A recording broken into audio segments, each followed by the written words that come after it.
সামাজিক মাধ্যম প্রভাবক বর্ষা চৌধুরীকে নিয়ে মৃত্যুর গুজব উঠে। বুধবার ৭ মে দুপুর থেকেই সামাজিক মাধ্যমে ছড়িয়ে পড়ে এই গুজব। বর্ষার ফেসবুক পেজ থেকে দাবি করা হয় তিনি মারা গেছেন। এরপরই অপর এক ফেসবুকে পোস্টে তার মৃত্যুর খবর প্রচার করেন নারী উদ্যোক্তা ও সামাজিক মাধ্যম প্রভাবক বারিশা হক।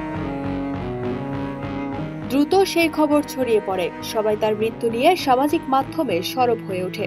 তবে বারিশা সেই পোস্ট শেয়ার করার কিছুক্ষণ পরেই আরেকটি পোস্ট করেন। ওই পোস্টে পরিবারের বরাত দিয়ে তিনি জানান বর্ষা চৌধুরী মারা যাননি। বারিশা আরও দাবি করেন বর্ষা চৌধুরীর ফেসবুক পেজ থেকে কে মৃত্যুর খবর পোস্ট করেছেন সেটাও তিনি জানেন না। এমন খবরে চুপ থাকেননি আলোচিত সমালোচিত চিত্রনায়িকা পরিমণি। তিনি বর্ষাকে সতর্ক করেন, এই বার্তা দেওয়ার চেষ্টা করেন যে একদিন মৃত্যুর খবরেও আর কেউ বিশ্বাস করবে না। নিজের সামাজিক মাধ্যমে পরিমণি লিখেছেন, রাখাল আর বাঘের গল্পর মতো না হোক কোনোদিন, মৃত্যু নিয়ে এমন মজা আর নিয়েন না বা কাউকে নেওয়ার সুযোগও দিয়েন না।